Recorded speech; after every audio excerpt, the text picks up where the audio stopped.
Hey folks, after recently taking a look at the largest transforming Optimus Prime ever produced, I thought it would be kind of fun to take a look at the world's smallest transforming G1 Optimus Prime. So stick around and be sure to like, comment, subscribe, and share this video.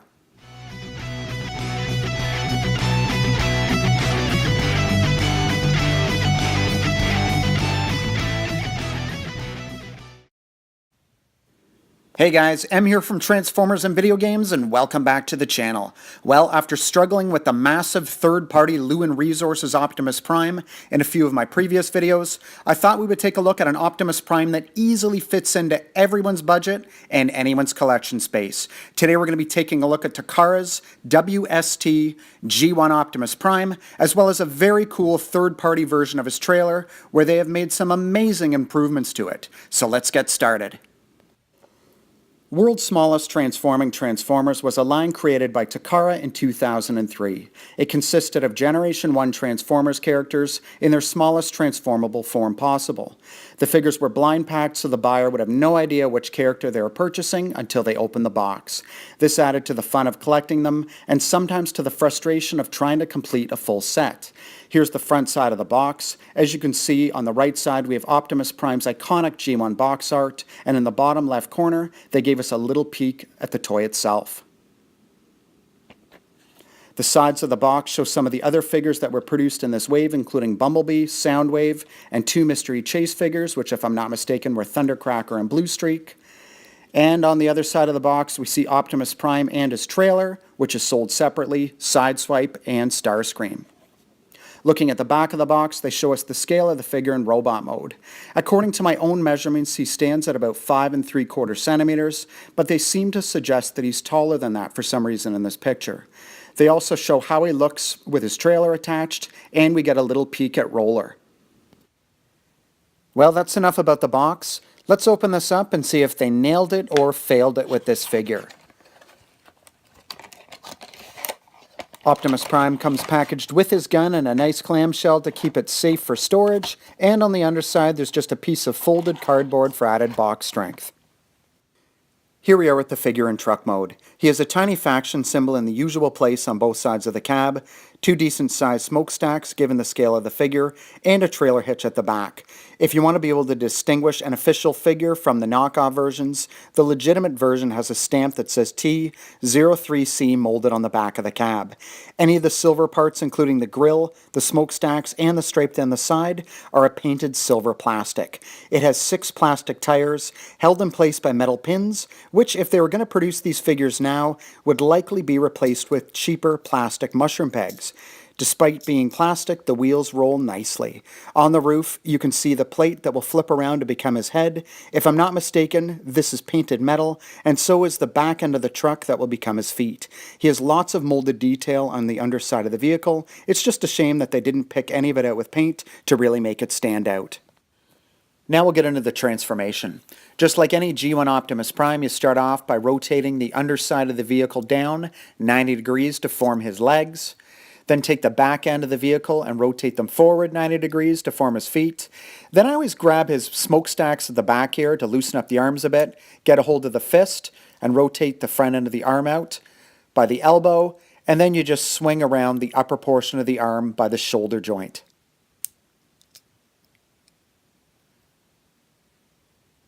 Now the last step, you just flip the head around, and that's it for transformation. Okay, let's take a look at the figure in robot mode. I really appreciate the fact that they added silver paint applications to his faceplate and his head, and think that the yellow painted eyes look terrific. Now we'll take a quick 360-degree look at the figure. Again, I wish they had added a few paint details to his legs. I think it would have made them look a lot better. He has some hollow parts on his back, but then again, so does the original G1 Optimus Prime, so I'm certainly not going to hold that against this figure. Now, we all know that the articulation is due to transformation, but I'll still quickly run through the articulated parts here. His arms are articulated at the shoulders and at the elbows. As you can see, the elbows on mine are pretty stiff. His feet are articulated, and he's got some back and forth motion at the waist. And that's it for articulation. Now we'll take a look at the little gun that he comes with. You can see that for the most part they've tried to capture the overall shape of Optimus Prime's gun, especially at the back. And there's some nice molded detail in place. Now we'll just get the figure. Now he doesn't have holes in his fists, so it just literally fits over his forearm like this. And here's how he looks with the gun in his hand or attached to his forearm. I think this is a great little version of Optimus Prime. I quite honestly think that the only problem with this figure is the fact that you can't separate his legs. Now we'll take a look at the trailer, which also comes packaged in a clamshell. Here he is outside of the clamshell. You can see there's all kinds of molded detail on the side of this trailer. He does have rolling wheels again, all plastic. Here's the back side of the trailer. Again, it even has a little handle there to open the doors that's been molded in place. You can see that iconic G1 Optimus Prime sticker along the side and the Autobot faction symbol.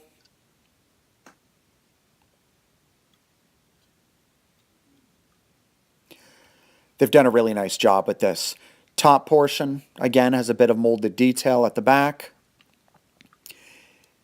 And here's the underside here. You can see they've simplified the little stabilizers that'll flip around to form the battle station, but we'll take a closer look at that when I transform it. Okay, now let's transform the trailer into his battle station.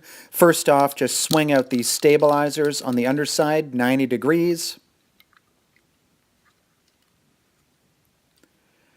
Then you can open the back door. Separate the top portion, just like the G1 version, and rotate them down 90 degrees on each side. There is a set of repro labels that you can get for this trailer that really improve it. I actually picked up a set of them several years ago and used them to sticker up another trailer that I've got. Just unfortunately I couldn't find it when I was doing this review. On the right you can see they've molded in the little battle station, and on the left I think that's some kind of a computer station, which is really nice. In the middle, that's the sort of repair bay that also does have some guns on it as well. It's been very simplified for this version of the figure, but I think that's understandable given, of course, the scale of this set. But I really think that they were quite successful in what they set out to do. Now to transform it back, just push the sides of the battle station back together, close the back door, and then swing the little stabilizer arms back around, and that's it. For anybody who's interested in unofficial figures, here's a third-party version of the trailer that's been done in the same scale. And there's a little surprise inside. I'm just going to transform it into its battle station mode to show you. You can see when you crack this one open, there is an extremely G1 accurate version of the repair bay inside, which is so cool, especially in this scale. You can raise it up. It's got a couple of joints on the back. So again, just like the G1 version, you can raise it. You've got a cockpit here that will open. Just unfortunately, I don't have a figure small enough to fit in there. It's just so cool that they included that detail. On the left here, you've got a little radar that will lift up 90 degrees. And on the side, if you look closely, there's a little dial here that you can turn that'll turn the radar. And then on the right side here, you've got a little tool, I guess, that's used for the repair bay. Mine is missing the little bottom part, unfortunately, but that's how it goes sometimes with third-party transformers. Now we'll take a quick look at a couple of rollers that I have. The one on the right is the official Takara version, and the one on the left is the third-party version. You can see that the one on the left has a hole that's been molded in place that accommodates a gun that also comes with the trailer. I think we've all seen this many, many times over the years with the official figure, but there is a trailer hitch on the back of the cab and a hole on the underside of the trailer. The peg just fits in the hole, and that is, of course, how the trailer attaches to the cab. Now we'll get into a couple of size comparisons. I think that the first and most obvious one to do is to compare the WST version of the figure with a full-sized vintage G1 Optimus Prime. Obviously the full-sized version has chromed parts, rubber tires, more metal, and is obviously more detailed, but I think that we can all agree that they did a pretty terrific job with the WST version. Here are the same two figures in robot mode. Every time I take out my G1 Optimus Prime, it reminds me of how great a figure it is and how it still holds up after over 35 years. Again, you can see that the WST version is simplified, but I think that it's a great option if you want to display it with a base former like Metroplex or Fortress Maximus. Again, the only improvement I can think of would have been making it so that the legs on the WST version separated a little bit. Here's my G1 Optimus Prime trailer opened up in its battle station mode, and you can tell that this is an early production run of Optimus Prime because the launcher that would launch Roller is gray plastic instead of black, and on the left and right sides of the battle station, those aren't stickers, those are actually painted metal plates. Now for a little bit of fun, I thought I would compare it with the World's Smallest Transformers trailer. Now I know what you're thinking, this trailer looks different than the one I just showed you, and it is. I actually managed to find the one that I upgraded with a set of repro labels. So the size is one thing, you can see how tiny it looks in comparison, but quite honestly I think that this set looks 10 times better when you add the repro labels to it. Now we'll do a quick comparison between my G1 roller and my WST roller. In case anybody's wondering, this isn't the roller that came with the trailer that I just showed you. I just think most people are used to seeing roller in his blue color rather than in gray. What amazes me is that the hood details on both of these rollers are nearly identical, despite the fact that the WST version is so much smaller. These days, just about everyone's buying the G1 Minibot reissues at their local Walmart. So I thought, why don't we compare the WST Optimus Prime and his trailer with G1 Bumblebee. If you're new to collecting, then you might not know that about 8 years ago, Takara produced a modern line of Kabaya figures, which were little Transformers model kits that were actually sold with a piece of bubblegum. This is how WST Optimus Prime compares with Kabaya G1 Powermaster Optimus Prime. I think that these two scale really well together, and on a side note, I would highly recommend picking up this Kabaya G1 Powermaster Optimus Prime if you don't already have it in your collection. Hey guys, thanks for checking out my review. In conclusion, would I recommend adding a WST G1 Optimus Prime to your collection? I absolutely would. These are very cool, fairly inexpensive transformable versions of our favorite G1 toys, and they've been very well executed.